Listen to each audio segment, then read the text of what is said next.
Bismillahirrahmanirrahim. Assalamualaikum warahmatullahi wabarakatuh. Alhamdulillahirrahmanirrahim. Assalatu wassalamu ala asrofil anbiya wal mursalin wa ala alihi wa sahbihi ajma'in. Allahumma sholli ala Muhammad wa ala ali Muhammad. Alhamdulillah, kita perbarui rasa syukur kita kepada Allah. Hari ini 20 hari lebih Ramadan kita lalui dengan rahmat dan pertolongan dari Allah.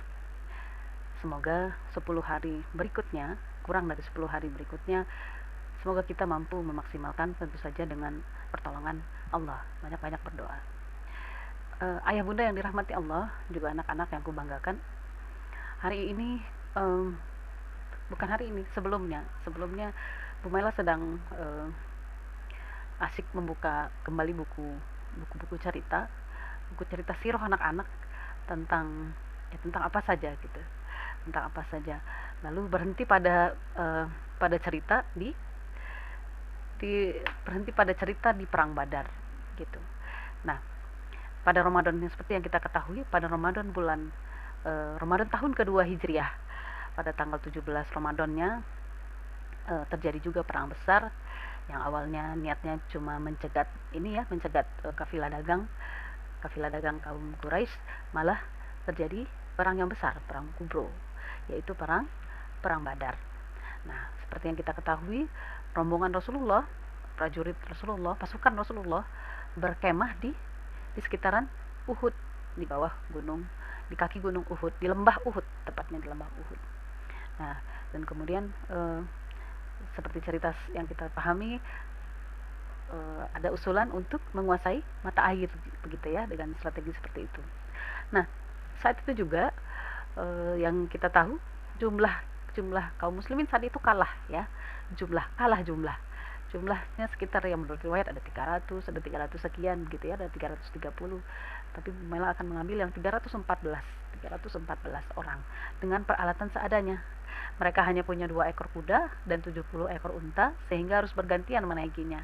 Dalam riwayat, Rasulullah, Ali bin Abi Thalib, kemudian Marsad bin Abi Marsad bergantian menaiki satu unta.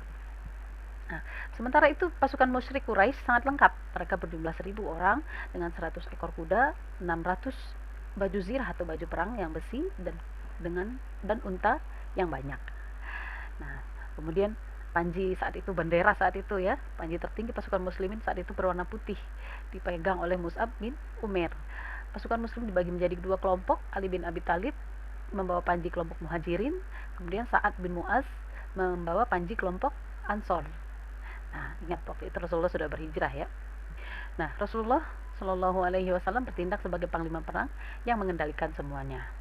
Nah, saat itu tidak semua sahabat ya ikut dalam perang Badar, karena tujuan awalnya hanya akan menyergap kafilah dagang ya. Akan tetapi ternyata mereka harus menghadapi perang besar. Nah, Utsman bin Affan saat itu tidak ikut berperang karena dia ditugaskan untuk menjaga Ruqayyah, istrinya yang putri Rasulullah yang sedang sakit. Ruqayyah adalah istri dari Utsman bin Affan saat itu.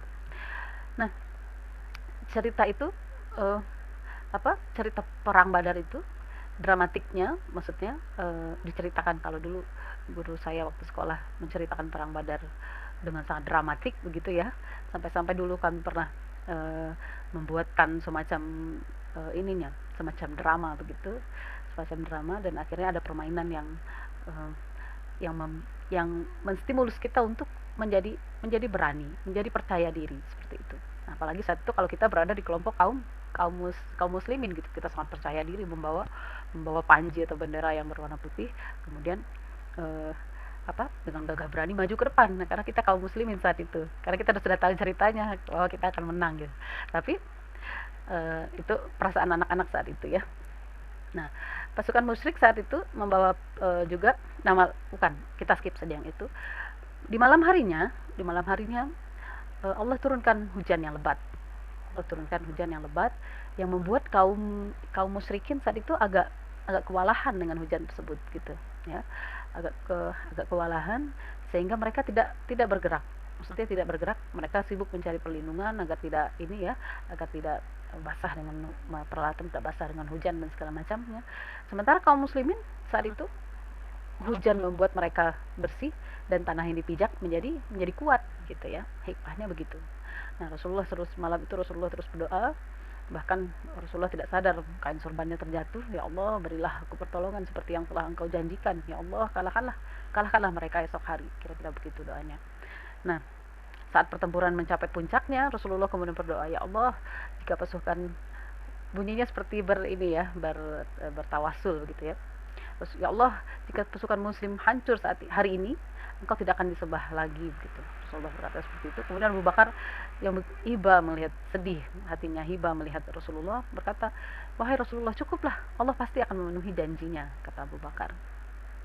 Nah, tapi saat itu juga pasukan muslim mempunyai strategi yang sangat cerdas. Jadi maksudnya segalanya sudah dipersiapkan dengan baik, lalu ya diserahkan kepada Allah bagaimana nanti hasilnya, karena semua sudah disiapkan sedemikian rupa segala upaya dan daya begitu. Namun yang menjadi catatan saya, sependek yang saya obrolkan tentang perang Badar, kan kisahnya panjang ya Bunda, sependek yang diceritakan dan anak-anak, yang menjadi catatan saya adalah kegagah beranian pasukan muslim saat itu, kepercayaan diri pasukan muslim saat itu.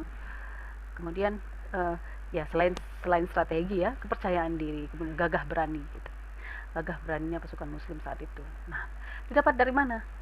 Nah, begitu, didapat dari keimanan kepada Allah gitu ya. Dari pancaran keimanan mereka tergambar dalam sikap mereka gitu. Nah, dari kayak yakin bahwa Allah akan menolong, Allah akan membela seperti itu. Nah, tapi kalau kita kaitkan dengan dengan anak-anak kita gitu, kaitkan dengan anak-anak kita mengenalkan Allah gitu ya. Kalau kita dulu waktu sekolah, eh, kalau sekolah seperti ada namanya tepuk PD. Tepuk PD, aku maaf, ana percaya antum pasti bisa, seperti itu. Ana percaya antum pasti bisa. Jadi terakhirnya saya lupa ininya tepukannya. Jadi eh, terakhirnya ada kata seperti ini.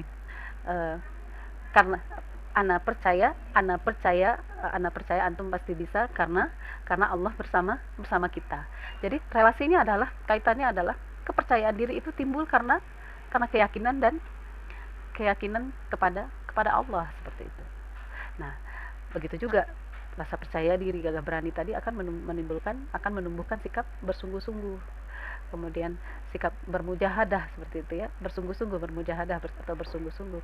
tidak gampang menyerah. Bagi anak-anak kita tidak gampang menyerah, dan juga mengakui kelebihan orang lain seperti itu, dan menimbulkan juga sikap besar hati gitu ya, besar hati atau kebesaran jiwa. Nah, kaitannya dengan itu, hendaklah kita para orang dewasa, para orang tua tidak mengecilkan gitu ya, tidak mengecilkan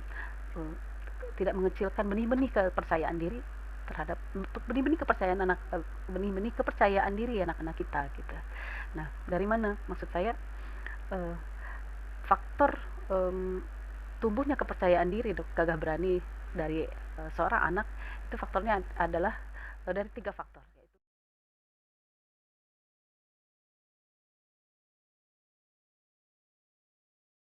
Billahi taufik wal hidayah. Wassalamualaikum warahmatullahi wabarakatuh.